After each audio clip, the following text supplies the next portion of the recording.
사람은 자율적인 존재가 아닙니다. 스스로 무엇인가 주도적으로 하는 것 같이 보이지만요, 가만히 따져보면 자율적으로 무엇을 하지 못합니다. 힘과 권력 혹은 대세 같은 것을 따라갑니다. 그러니까 우리의 눈으로 볼 때 절대적으로 보이는 무언가를 따라가려고 하는 경향이 있습니다. 그래서 하나님을 따를 것인가, 사탄의 유혹을 따를 것인가. 사실 이 문제가 선악과 문제죠. 결국 아담과 하와는요, 사탄의 유혹을 따라가는 것을 선택했습니다. 우리 신자에게도 마찬가지입니다. 무엇을 혹은 누구를 따를 것인가, 이것은 매우 중요한 문제입니다. 신자는 세상을 따라 살 것인가 혹은 하나님을 따라 살 것인가를 분명하게 선택해야 되거든요. 둘 다 선택한다라고 말할 수도 있겠지만요, 그런 것은 실상 존재하지 않습니다. 복음을 받아들인다는 것, 예수님을 믿는다는 것, 이것은요, 우리의 주인이 바뀌었다는 얘기예요. 우리의 주인을 선택한다. 곧 내가 예수님을 따르겠다라는 말입니다. 내 삶에서 내가 선택하고 판단해야 되는 모든 순간마다 주님께서 기뻐하시는 것인지, 주님께서 원하시는 것인지를 고려한다는 거예요. 그래서 우리가 예수님을 믿는다는 것은 내 삶의 주인이 바뀌었고 그 주인이 예수님이다 라는 고백입니다. 여기서 우리가 삶의 주인이 바뀌었다라는 얘기는요, 그 삶의 내용도 바뀌었다라는 얘기입니다. 우리가 육체의 요구를 따라서 살지 않고 우리가 성령을 따라 산다라는 얘기인데요. 성경은요, 이런 사람들을 누구라고 부르냐면요, 의인이라고 부릅니다. 그 사람이 의인이다.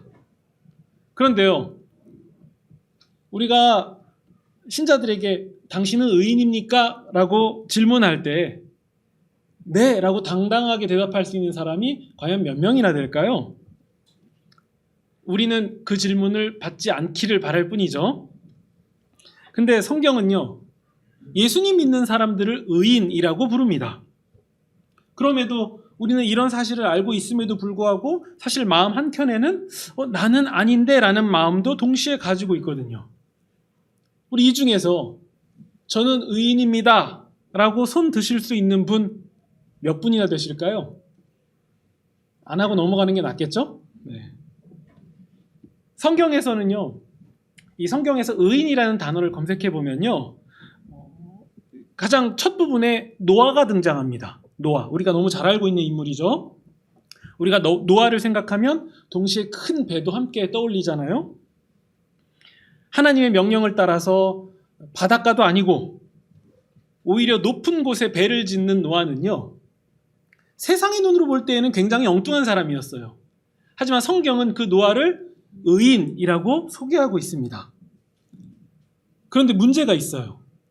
우리가 함께 쭉 읽어온 로마서와 같이 바라보면요, 뭔가 이상한 점이 있어요. 우리 로마서 3장 10절 한번 볼까요? 로마서 3장 10절은요, 우리가 함께 읽고 지나간 구절인데요, 의인은 하나도 없다라고 하잖아요. 의인은 하나도 없다. 근데 노아는 의인이래요. 이거 이상하죠? 3장 9절 보면요, 헬라인이든 유대인이든 어떤 인종이든 간에 상관없이 다 죄 아래에 있다라고 얘기합니다. 3장 20절을 가서 보시면요, 율법으로는 의롭다 하심을 얻을 육체가 없다라고 얘기합니다. 그러면요, 이 구절들을 토대로 우리가 미루어서 볼 때 노아도 여기에 해당하는 거 아닙니까? 그러면 노아도 이 기준에 미달되는 거잖아요. 왜냐하면 의인은 하나도 없으니까요. 그러면 창세기가 잘못된 걸까요? 로마서가 잘못된 걸까요? 둘 중에 하나는 뭔가 문제가 생겼다라고 볼 수 있죠. 근데 이게 창세기만의 얘기는 아닙니다. 마태복음에 보면요, 이 마리아와 결혼한 누구죠? 예, 요셉이요. 요셉도 마태복음은 누구라고 소개하냐면 의로운 사람이라고 소개합니다. 의인은 하나도 없다고 분명히 그랬는데 의로운 사람이라고 소개해요. 사도행전에 보면요, 고넬료라는 사람, 우리 이름 한 번씩 들어보셨죠? 고넬료도 의인이다 라고 소개하고 있어요. 뭐 유명한 다윗 같은 인물을 얘기해도 뭐 말할 것도 없죠. 그도 의로운 사람으로 성경은 소개하죠. 그러니까 성경 곳곳을 보면요, 의로운 사람이라는 소개가 굉장히 많이 나와요. 근데 로마서는 의인이 하나도 없대요. 그러니까 이게 좀 이상한 거예요. 그러면 이제 숫자로 따져보면 로마서는 하나고 다른 성경은 많으니까 로마서가 틀릴 확률이 높다. 과연 그럴까요? 보통 이렇게 말씀하실 수도 있습니다. 아니, 그 사람들은 예수님을 믿어서 그래서 의인이 아닙니까? 라고 되질문하실 수도 있겠지만요. 그런 질문이 나올 줄 알고 제가 예수님을 믿는다라는 개념이 성립되지 않는 시간상 훨씬 앞이거나 아니면 예수님과 무관한 사람으로 제가 고른 거예요. 노아는 창세기 인물이잖아요. 예수님보다 훨씬 앞에 있죠. 요셉은 예수님의 메시아 사역을 시작하시기 전에 이미 세상을 떠난 걸로 추정됩니다. 고넬료는요, 예수님이 누군지도 잘 몰랐던 사람이었어요. 근데 다 의인이라고 소개하고 있는 거죠. 그러면 이제 좀 복잡해지시죠? 그럼 뭐가 의인일까? 왜 의인이라고 했을까? 이런 문제들이 발생하는 이유가 있습니다. 그것은요, 우리가 생각하고 있는 의라는 단어랑요, 성경이 사용하는 의라는 단어가 똑같지 않기 때문이에요. 좀 달라서 그래요. 예를 들면 이런 것과 같습니다. 우리는요, 김치라고 할 때 뭐가 제일 먼저 생각납니까? 보통 사람들은 이제 배추를 떠올릴 거예요. 하지만요, 원래 김치라는 것은 배추가 아니라 무였다라는 사실 혹시 알고 계십니까? 저도 어디 상식으로 이렇게 소개해주는 프로그램에서 본 적이 있었거든요. 무래요. 배추로 김치를 담그게 된 것은 긴 역사가 아니라고 합니다. 근데도 우리는 김치라고 하면 배추를 생각합니다. 그것도요, 오늘날 우리가 쉽게 보는 그런 이게 막 굉장히 두꺼운 무 이런 게 아니라요, 굉장히 왜소해 보이는 뭐 달랑무라고 하나요? 그런 무였다고 해요. 우리가 생각하는 운동선수 허벅지만큼 굉장히 두꺼운 그런 무는 사실상이 아니죠. 계량품이래요. 계량품. 계량해서 더 우수한 종자를 만들어낸 거고, 배추도 마찬가지입니다. 원래는 약재로 쓰이던 것이 굉장히 작고 이렇게 우리가 보기엔 말라 보이는 그런 건데, 이것도 계량되면서 현재처럼 이렇게 풍성하고 크게 바뀐 거래요. 이런 쓸데없는 얘기를 제가 왜 하냐면요, 우리에게 김치라고 하면은 배추가 떠오르지만요, 그 옛날 사람들은 배추라고 하면 그 왜소한 무를 생각했다는 거예요. 의미가 다르죠? 마찬가지입니다. 우리가 생각하는 의라는 개념과 성경에서 사용하는 의라는 개념이 이게 서로 다르기 때문에 맞지 않는 부분이 있어서 우리는 그런 충돌하는 개념들이 생겼던 겁니다. 보통 우리는 의라고 하면 어떤 것을 생각합니까? 청렴함, 결점이 없는 어떤 정의로움, 혹은 바름, 이런 것을 생각하죠. 근데 성경의 의는 그것과 좀 다릅니다.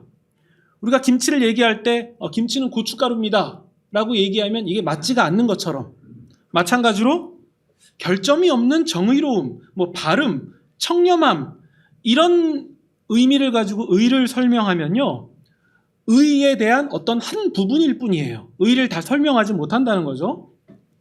그러니까 성경에서 의를 말할 때 우리는 무엇을 생각해야 되냐면요, 이제 이게 핵심이에요. 올바른 관계입니다. 올바른 관계. 성경에서 의를 얘기할 때 무엇을 생각해야 된다고요? 올바른 관계. 네. 무슨 얘기냐면요, 창세기에서 노아를 의로운 사람이다, 의인이다 라고 소개할 때 우리는 그가 흠없는 청렴한 정의로운 사람이라서 의인이다 라고 소개한 게 아니라 하나님과 바른 관계를 맺고 있다, 하나님과 긴밀한 관계가 있는 사람이다 라는 의미로 의인이라고 소개했다는 거예요. 즉 의인이라고 할 때 하나님과의 관계가 충실한 사람, 이렇게 이해하시면 되는 거죠. 우리는 노아가 어떤 큰 실수를 했는지를 너무 잘 알고 있잖아요. 그는 홍수가 끝나고 배가 열리고 나서 그는 술에 취해서 굉장히 큰 실수를 합니다. 그럼에도 무결점 혹은 정의로움, 뭐 이러한 관점으로 볼 때 의인이 맞습니까? 그건 아닌 거예요. 그가 하나님과의 바른 관계를 갖고 있었던 사람이기 때문에 의인이라고 한 거죠. 다윗도 마찬가지입니다. 성경은 다윗을 의인이라고 소개하지만요. 우리는 몇 가지 알고 있는 얘기들이 있죠. 그는 왕의 지위를 사용해서 우리아의 아내 밧세바를 범합니다. 또 자신의 어떠한 군사력 혹은 자신의 무력, 과시 이런 목적으로 인구 조사를 하다가 하나님께 크게 혼나기도 합니다. 하나님의 진노를 받은 거죠. 그런데도 그를 왜 의인이라고 부를까요? 성경은 다윗을 의인이라고 소개하는 이유가 있습니다. 그것은요, 그가 하나님께 엎드린 사람이기 때문에 그래요.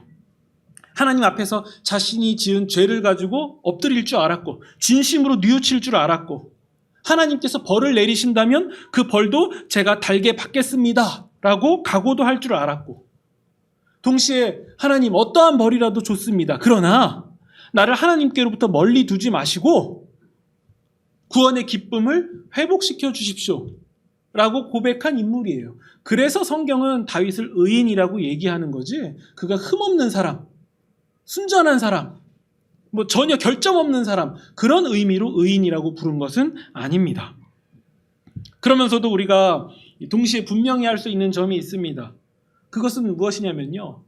노아든 다윗이든 어떠한 인물이든 간에 누구든 간에 율법의 요구 앞에서 하나님의 법 앞에서 좌절했고 실패했다라는 거예요. 낙심할 수밖에 없는 존재라는 얘기인 거죠. 율법이 죄를 깨닫게 했음에도 실제로는 그 율법의 요구를 다 지킬 수 없었고 결국 하나님의 진노를 초래할 수밖에 없는 인간이었다. 바로 이 사실입니다. 우리 로마서 7장 14절을 함께 찾아보겠습니다. 로마서 7장 14절입니다. 로마서 7장 14절 제가 읽을게요. 내가 원하는 바인 율법의 요구 곧 선을 행하지 않고 도리어 내가 원하지 않는 하면 안 된다고 생각하는 악을 행하고 있습니다. 바로 이 얘기인 거죠. 7장 24절에 보면 그래서 이런 고백을 합니다. 오호라 나는 곤고한 비참한 사람이다. 이 죽음의 육체에서 나를 구해주실 분은 누구십니까? 그래서 이 고백이 나온 거예요. 의인으로 여겨진 노아도 실수했고요. 아브라함도 마찬가지였고요. 다윗도 하나님 앞에서 매우 큰 죄를 지었습니다. 하지만 하나님께서는 어떻게 하셨죠? 그들이 지은 죄, 그 죄에 합당한 벌을 유예시켜 주셨어요. 유예시켜 주셨다. 이 로마서의 표현으로 하면요. 3장 24절에 이렇게 나와요. 한번 들어보세요. 하나님께서 길이 참으시는 중에 전에 지은 죄를 간과하셨다. 전에 지은 죄를 간과하셨다. 이거 하나님이 죄를 슬쩍 눈 감아주셨다 이 얘기가 아니라요. 그들이 그 죄에 맞는 그에 상응하는 벌을 받아야 되는데 하나님이 유예시켜 주셨다는 거예요. 이 얘기는 무슨 얘기냐면 그래서 유예받은 죄인들이라도 그가 죄가 있다 할지라도 하나님 앞에서 얼마든지 설 수 있도록 하나님께서 허락해 주셨다는 거예요. 그러니까 우리가 구약의 제사 같은 거 보면요. 어떤 짐승을 제물로 바쳐서 하나님께 죄사함을 받았다라고 표현하지만요. 좀 더 정확히 얘기하면 그들의 죄가 유예됐던 거예요. 그러다가 그들이 유예되고 또 유예되고 유예되던 긴 역사를 보내다가 그러다 어느 날 예수께서 오십니다. 그 예수님께서 십자가를 지시고 제물이 되셨고 그때 하나님께 무죄 선언을 받게 된 거예요. 그들의 죄가 쭉 유예됐다가 예수님의 십자가 사건으로 인해서 무죄 판결이 난 거예요. 그러면 이렇게 이해할 수 있는 거죠. 우리는 어떻게 무죄 판결이 났습니까? 예수 그리스도의 십자가 사건 때문에. 그러면 구약의 성도들, 예수님을 몰랐던 아브라함이나 이런 사람들은 어떻게 무죄 판결이 났습니까? 그들의 죄가 쭉 유예되었다가 예수님의 십자가 사건으로 최종 무죄 판결이 난 거예요. 그래서 구약의 성도들도 오늘날 신약의 성도, 우리까지도 예수 그리스도로 인해서 무죄 판결이 났다. 이게 성경이 우리에게 가르치는 바입니다. 바울은 이것을 그래서 이렇게 표현하는 거예요. 우리 3장 24절 함께 보겠습니다. 3장 21절입니다. 로마서 3장 21절. 이전에는 율법으로 유예받은 그 의. 그러나 3장 21절. 이제 율법 외에, 율법 말고 율법과 다른 하나님의 한 의가 나타났다. 3장 22절입니다. 곧 예수 그리스도를 믿는 믿음으로 말미암아 모든 믿는 자에게 미치는 하나님의 의인이 차별이 없느니라. 이전에는 율법으로 유예되었던 것이 이제는 율법과 다른 의가 왔는데 그 의, 곧 예수 그리스도 아닙니까? 그분으로 인해서 최종 무죄 판결이 났다. 이제 차별이 없이 모든 사람에게 임하는 것이다라는 선포입니다. 하나님은 율법을 유대인에게만 주셨죠.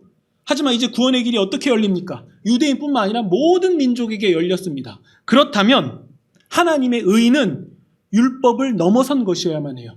유대인의 울타리를 넘어버린 것이어야만 합니다. 모든 사람에게 적용되는, 모든 사람에게 이르는 한 의가 나타나야만 합니다. 그 의가 곧 예수 그리스도라는 거죠. 율법이 그림자라면 그동안 그림자를 보고 실체를 가늠하고 추측하고 상상할 수 있었다면 이제 실체가 오신 거죠. 곧 예수 그리스도입니다. 그래서 그 실체 대신 예수께서 그동안은 율법이 그림자 역할을 했다면 이제 실체이신 예수님께서 모든 것을 완성하시고 완벽하게 이루신 거죠. 그렇다면 실체가 오셨다면 그림자는 뭐가 되겠습니까? 더 이상 그 기능이 안 되는 거예요. 끝난 거예요. 실체가 오셨기 때문에 그 이후에도 여전히 그림자를 붙잡고 있다면 그것은 실체를 인정하지 않는 셈인 거죠. 이게 어떻게 예를 들 수 있냐면요. 여러분 좋아하시는 유명 인사들 한둘씩 있죠. 연예인이든 누구든 간에요. 근데 그 사람의 어떤 사인을 건네받으면요. 그 사인 받았다고 굉장히 좋아하잖아요. 야, 이거 누구 사인이야? 어떤 유명한 가수 사인이야. 근데 그 사인만 보고 내가 좋아하는 사람을 상상하고 좋아하다가 그 사인의 실체가 나타났네요. 제 눈앞에 있는 거예요. 악수하자 그러는데 손 내미는 상황을 보고서는 등 돌려서 사인 보고 이렇게 하면요. 이게 맞지가 않잖아요. 이제 그 사인은 별 의미가 없잖아요. 이걸 누구한테 팔아서 돈을 받을 수 있는 이런 개념 말고요. 실체가 나타났는데도 사인된 그 종이만 바라보고 있을 겁니까? 그거 아니죠? 아무 의미가 없어지죠? 마찬가지입니다. 실체이신 예수님이 오신 거예요. 더 이상 율법을 붙들고 그거 바라보고 거기에 코를 박고 있을 이유가 없는 거예요. 왜냐하면 실체이신 예수께서 오셨기 때문입니다. 그래서 이제 예수님을 주목하게 되는 거죠. 그래서 바울은요, 이 모든 상황들을 이해하고서는 이렇게 선포하는 거예요. 율법 외에, 이제 율법은 그림자고 율법 외에 하나님의 한 의가 오셨다. 바로 그 의는 예수 그리스도다. 예수 그리스도만이 하나님의 의다라고 선포하는 겁니다. 그래서 예수님이 우리를 위해서 이 땅에 오셨고 우리를 위해서 죽으시고 그리고 부활하신 이 모든 것, 이 예수님이 바로 하나님의 한 의다. 이것이 복음이다. 이것이 바울의 선포입니다. 그러면요, 우리는 이제 이 문제에 직결해야죠. 그러면 우리가 어떻게 하나님의 의, 그 실체이신 예수님을 어떻게 힘입을 수 있습니까? 그 예수님과 우리가 어떻게 상관될 수 있습니까? 우리가 어떻게 예수님과 관계가 생길 수 있습니까? 우리가 어떻게 예수님과 연합될 수 있습니까? 이게 중요한 문제죠. 이 질문에 대한 대답이 바로 믿음인 거예요. 믿음. 그 예수님을 믿을 때 우리가 예수님과 관계가 있다. 예수님과 연합된다. 그것이 로마서 5장 1절에 나옵니다. 우리 한번 찾아볼게요. 로마서 5장 1절입니다. 그러므로 우리가 믿음으로 의롭다 하심을 받았으니, 어떻게 의를 힘입었습니까? 믿음으로 받은 거예요. 믿음으로 의롭다 하심을 받았으니 우리 주 예수 그리스도로 말미암아 하나님과 화평을 누리자. 화평을 누리자. 여러분, 여기서 화평이라는 단어도 관계의 측면에서 생각해 보세요. 하나님과 우리와의 관계가 화평을 누리게 됐어요. 그동안 죄의 자녀, 진노의 자녀로 하나님과 단절되어 있던 우리가 예수 그리스도를 믿는 믿음으로 하나님과 화평을 누리게 된 관계가 되었다는 거예요. 이제 하나님과의 관계가 달라졌습니다. 죽으시고 부활하신 예수님의 영, 하나님의 영, 곧 성령이 우리 가운데 거하셨기 때문에 이제는 죄와 사망의 지배를 받고 사는 것이 아니라 성령의 지배를 받고 사는 존재가 되었다는 거예요. 우리가 성령의 하나님의 영의 예수의 영의 지배를 받는 존재가 되었다는 거예요. 그게 우리가 읽은 이 8장에서 나오는 얘기예요. 8장 14절을 보겠습니다. 8장 14절에서 이렇게 얘기합니다. 하나님의 영으로 인도함을 받은 사람은 누구냐? 하나님의 아들이다. 하나님의 아들이다. 우리가 누구라고요? 하나님의 아들. 왜 아들을 얘기합니까? 의, 관계, 이 부분 때문에 아들이라고 얘기하는 거예요. 그러면 왜 딸이 아니라 자녀가 아니라 아들이라고 얘기하냐? 그 당시에 갖고 있던 개념, 상속은 아들만 받는 개념이었거든요. 우리나라도 그 개념이 오래되지 얼마 전으로만 내려가도 그 개념이었죠. 아들을 얘기하는 것은 우리가 상속자가 되었다라는 얘기예요. 하나님의 상속자가 되었다. 성령의 지배를 받았기 때문에 우리는 이제부터 하나님의 아들이다. 8장 15절 보면요. 그 영은 두려움에 사로잡히게 하는 종의 영이 아니라 우리를 양자 삼으시는 영이다. 곧 그 성령을 우리가 받았다. 그래서 결론이 뭡니까? 우리가 하나님을 아빠, 아버지라고 부르게 되었다는 거예요. 즉 관계를 얘기하고 있어요. 우리가 의인이 되었다라는 그 의로움을 얘기하면서 아들됨, 양자됨, 상속자가 됨, 관계를 얘기하고 있는 거예요. 이게 핵심이에요. 제가 설교 서두에서 의인은 무결점이 아니라 관계라고 말씀드렸잖아요. 하나님이 우리를 어떻게 하셨다고요? 죄와 사망과 진노의 자녀로 살아갈 수밖에 없는 우리를 빼내셔서 예수님이라는 값을 지불하시고 예수님의 살과 피를 값으로 지불하시고 우리를 양자 삼으셨습니다. 우리를 그분의 자녀 삼으셨어요. 관계를 완전하게 회복시켰다는 얘기입니다. 여러분, 이게 우리가 이성으로 계산하고 판단할 수 있는 개념입니까? 이게 우리에게 받아들여질 수 있는 가늠이나 되는 개념입니까? 근데 하나님께서 그 일을 행하셨다는 거예요. 하나님이 우리를 자녀 삼아주셨다. 우리가 아빠, 아버지라고 부르게 되었다. 이 얘기는요, 이거보다 더 가깝고 이거보다 더 위대한 관계가 없다는 거예요. 하나님이 인간이 누릴 수 있는 가장 최고의 관계, 그 관계를 설명하시면서 하나님과 우리가 그렇게 되었다라고 설명하는 겁니다. 물론 우리가 오늘날의 깨어진 가정들, 왜곡된 아버지 상에 비견하라는 얘기가 아니에요. 하나님이 본래 부르셨던 그 아버지의 모습, 그 아버지와 우리와의 관계라는 얘기인 거예요. 제 딸이 마트에 가서 먹고 싶은 과자 하나를 집었다고 해봅시다. 그 딸이 계산대 앞을 지나갈 때 계산원 앞에서 망설일 이유가 없어요. 왜냐면요, 아빠한테 돈이 있기 때문이에요. 제가 과자 사줄 능력은 되거든요. 근데 딸은요, 저한테 돈을 맡겨놨다거나 혹은 제 돈을 마음대로 가져갈 어떠한 법적 의무, 그런 건 없어요. 근데 어떻게 계산대를 그냥 지나갈 수 있냐면요, 제가 과자값을 지불할 수 있는 능력을 힘입어서 계산대를 당당하게 지나갈 수 있는 거예요. 왜냐면요, 제가 아빠거든요. 제가 그거 짚고 나아가는 걔랑 저랑 관계가 있기 때문이에요. 그냥 나 제 얼굴 알아 정도가 아니라 제 딸이에요. 제가 아빠거든요. 근데요, 제 딸이 아니라 그냥 모르는 아이가 그렇게 하면요, 제 주머니에서 단 10원도 마음대로 가져갈 수가 없어요. 제가 주지 않는 이상 안 되는 거예요. 과자를 집어서 제 딸이 저와 무관하게 계산대를 지나가면 그건 불이한 거예요. 잡힐 거예요. 너 뭐니? 하고 잡힐 거죠. 근데 저와 관계가 있기 때문에 똑같이 과자를 집고 계산대를 그냥 지나가도 괜찮아지는 거예요. 이게 관계예요. 이게 관계입니다. 마찬가지예요. 하나님이 죄인을 이제부터 의인으로 대하시겠다, 그 개념이 아닙니다.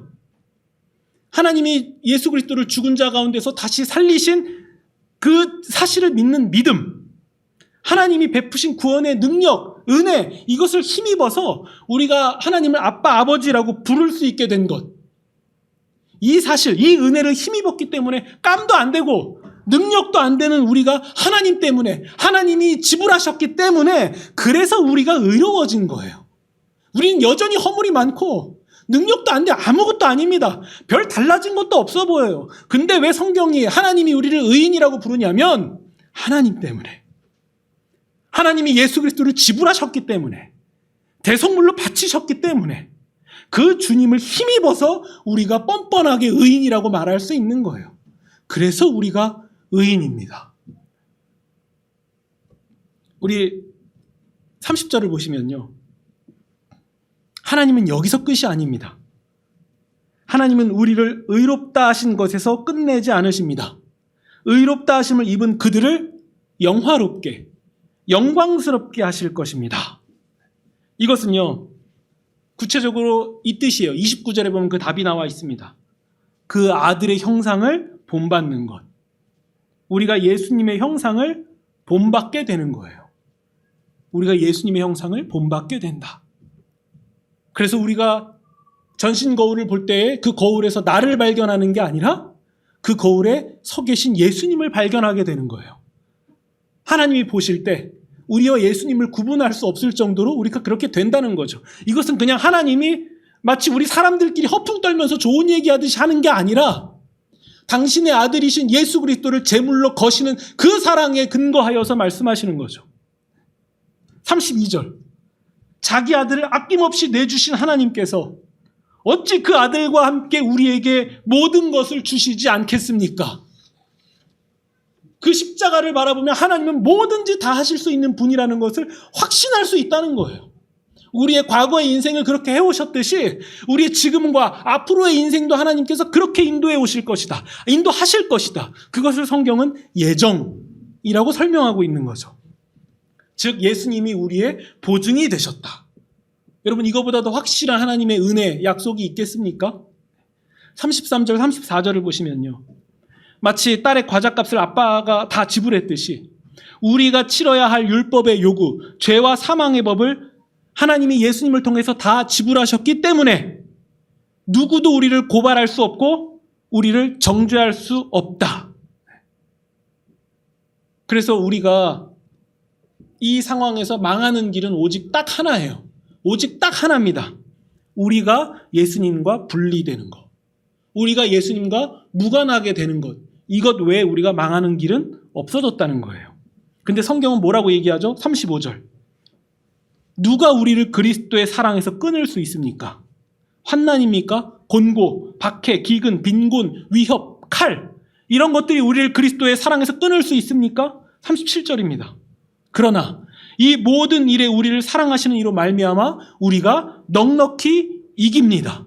우리가 하나님의 사랑의 근거에서 이 피조물, 썩어지는 세상 가운데서, 썩어지는 존재 가운데서 우리는 넉넉히 이기는 사람들입니다.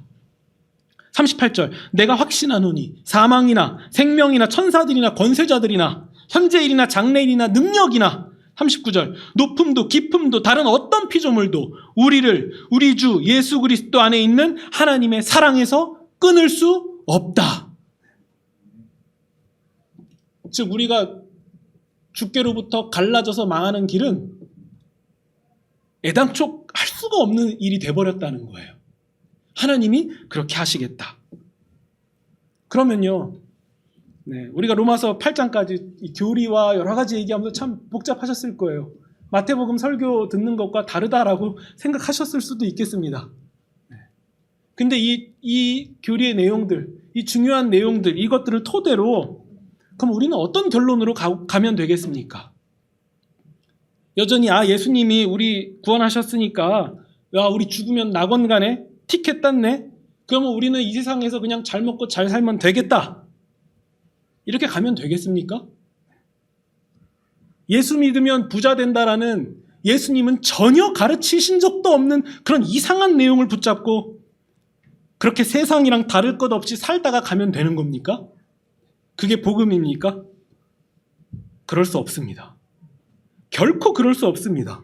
우리가 예수님을 믿어서 이제는 하나님에 대하여서 산 사람, 세상에 대하여서는 죽은 사람이 됐고, 세상의 가치, 세상이 노래하는 복들, 이 모든 것들에 대하여 우린 죽은 사람이 되었고, 이제는 우리는 하나님에 대하여서 산 사람이 되었기 때문에 이제는 우리는 세상과 다르게 사는 사람, 세상을 따르지 않는 사람, 의인답게 사는 사람이 된 거예요. 이게 우리의 결론인 거죠. 그것은요, 예수님이 말씀하신 것, 주여 주여 하는 자마다 다 천국에 들어갈 것이 아니다. 이 예수님의 말씀과 동일하게 일치합니다. 그것은요, 내 아버지의 뜻대로 살아가는 삶이고요. 그 삶은 하나님을 사랑하고 이웃을 사랑하는 삶으로 귀결되는 겁니다. 이 진리는요, 원수를 사랑하라라는 그 높은 산을 향하여서 우리로 하여금 한 걸음씩 한 걸음씩 발을 옮기게 만드는 힘이라는 거죠. 그 믿음 때문에 우리는 세상에 집착하지 않게 되는 겁니다. 이 세상의 그 어떠한 것도, 우리가 눈 돌아가게 만드는 그런 어떠한 요소들에도 우리는 초연하게 지나가는 그 삶을 우리는 살아갈 수 있게 되는 겁니다. 이것이 바로 우리가 우리의 몸을 거룩한 산 제사로 드린다라는 얘기인 거죠. 이것이야말로 우리가 드릴 수 있는 영적인 예배입니다. 그래서 신자는 어떤 상황과 형편 가운데서도 하나님의 은혜를 믿고 하나님을 바라며 기쁨과 감사 가운데 살아갈 수 있게 되는 겁니다. 물론 우리에게는 우리가 어떻게 할 수 없는 삶의 무게들, 곧 질병, 좌절, 고독, 슬픔, 상처, 가난, 절망, 이러한 것들이 정말 많이 도사리고 있습니다. 그 고통을 지나가는 사람한테 야, 그거 예수님 믿으면 아무것도 아니야, 이렇게 쉽게 말할 수 없습니다. 여러분, 예수님 믿어도 아픈 건 아픈 거예요. 이걸 자꾸 아니라고 얘기하면 안 됩니다. 예수님 믿어도요, 슬픈 건 슬픈 거예요. 그런 상황에서 마치 이 마른 수건을 짜듯이 감사를 짜내는 것은 신앙이 아닙니다. 차라리 그럴 때는요, 우리 예수님처럼 하나님 어찌하여 나를 버리십니까? 라고 절규하는 것, 오히려 그게 신앙이 아닙니까? 왜 우리가 하나님께 그런 절규를 하는 것이 신앙이 되겠습니까? 하나님이 하나님 하실 것이기 때문에 그렇습니다. 하나님이 하나님이셔서 하나님 되시는 거예요. 당신의 아들을 아낌없이 우리에게 주셨던 것처럼 하나님은 하나님의 일을, 하나님이 하나님 되시는 것을 하실 것이기 때문에, 그래서 우리는 절망과 낙심의 순간 가운데서도 그 하나님을 바라면서 소망을 가질 수 있는 거예요. 그냥 낙천적인 좋은 성격, 낙천적인 성품, 그런 얘기를 하는 게 아닙니다. 하나님이 하나님 하실 것이기 때문에, 우리에게 아들을 주셨다면 무엇을 안 주시겠습니까? 그 하나님을 믿기 때문에 우리가 삶의 어떠한 절망과 고통의 순간을 지나간다 할지라도 우리는 그 하나님을 바라보면서 소망을 품을 수 있게 되는 거죠. 그 하나님의 사랑이, 우리가 머리로 이해할 수 없는 그 크고 놀라운 하나님의 사랑이 마침내 우리를 이기게 하실 것입니다. 하나님의 사랑 때문에 우리의 삶의 여정은 결국 승리입니다. 이건 이미 난 결론이에요. 이미 결론이 나버린 거예요. 그래서 믿음이란 모든 문제 위에 계시는 주님을 바라보는 것이기 때문에 우리는 낙심하지 않을 수 있다. 버틸 수 있다. 영광의 순간을 바라보면서 이 삶을 나는 지나갈 수 있다. 세상과 다를 수 있다. 이 결론에 우리가 다다를 수 있는 겁니다. 지금 이 순간도 나와 함께 지나가시는, 우리와 함께 동행하시는 예수님을 기억하시면서 하나님의 사랑으로 주어진 삶, 또 이 세상을 이기시는 그런 저와 여러분이 되시기를 주님의 이름으로 축원드립니다.